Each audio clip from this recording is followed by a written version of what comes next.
যারা বিরোধিতা খুঁজছে ফদ গিয়ে গই, বুসুইকা গিয়ে গই, নসু গিয়ে গই, নসু।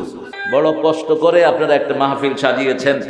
গত বছর আমি এসেছিলাম, জুমার নামাজ পড়ার পরে প্রশাসন আমাকে কথা বলতে দেয়নি।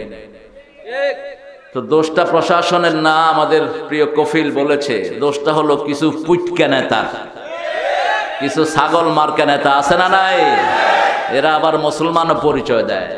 হ্যাঁ, কোরআনের বিরোধিতা করে তুই মুসলমান পরিচয় দেয় কেমনে? কোরআন বলে তুই কাফের, তুই মুসলমান বলস কেমনে নিজেকে?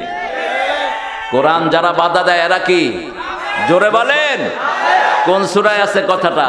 সূরা ফুসসিলাত।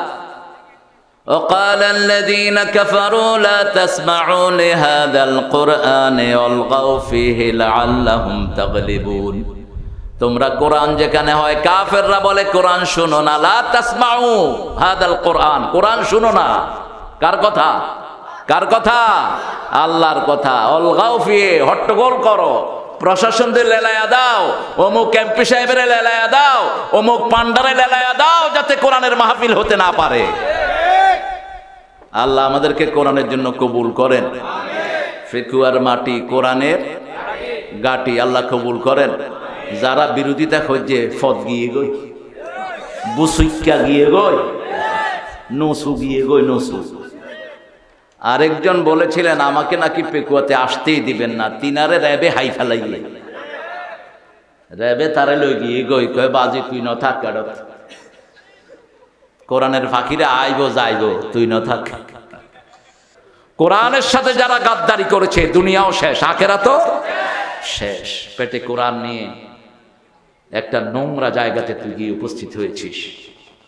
আল্লাহ তোর বিচার যেন সঠিকভাবে করে, আমরা বলি আমিন। নিষিদ্ধ করেছে আমাদের কিছু দিনের দায়ীকে, উনি নিষিদ্ধ করেছে। আল্লাহ কয় জমিন আমার, বাতাস আমার, অক্সিজেন আমার, তুই নিষিদ্ধ করার কে? তুই নিষিদ্ধ, তুই জাগই, ঠিক কিনা? তুমি জাগই। তাইলে কি খাইবা? কি খাইবা? হতে কোরআন দিয়ে মানুষে কি করব নিজে ন জানো। কারণ তৌহিদের ভালোবাসা পরতে বড়তে আমাদের দেশে আছে না নাই? কক্সবাজার থেকে চট্টগ্রাম পর্যন্ত মধ্যখানে মুশরিকদের কোনো জায়গা নেই, সব তৌহিদবাদী মানুষ। বুঝে একটু ভুল আছে, আনোয়ারা, তারপরে ওই যে কি ফটিয়া, ওখানে একটু ডেক্সিয়ালারা আছে, কিন্তু জিকির তো আছে, জিকির আছে না নাই? তারা একটু বাবারে কই বেশি বলায় আর কি, কিন্তু আল্লাহকে তো পছন্দ করে, রাসূলকে তো ভালোবাসে, ঠিক না বেটি? ভালোবাসা আছে কিন্তু বুঝ ঠিক নাই, আল্লাহ তাদেরকে সঠিক বুঝ দান করেন।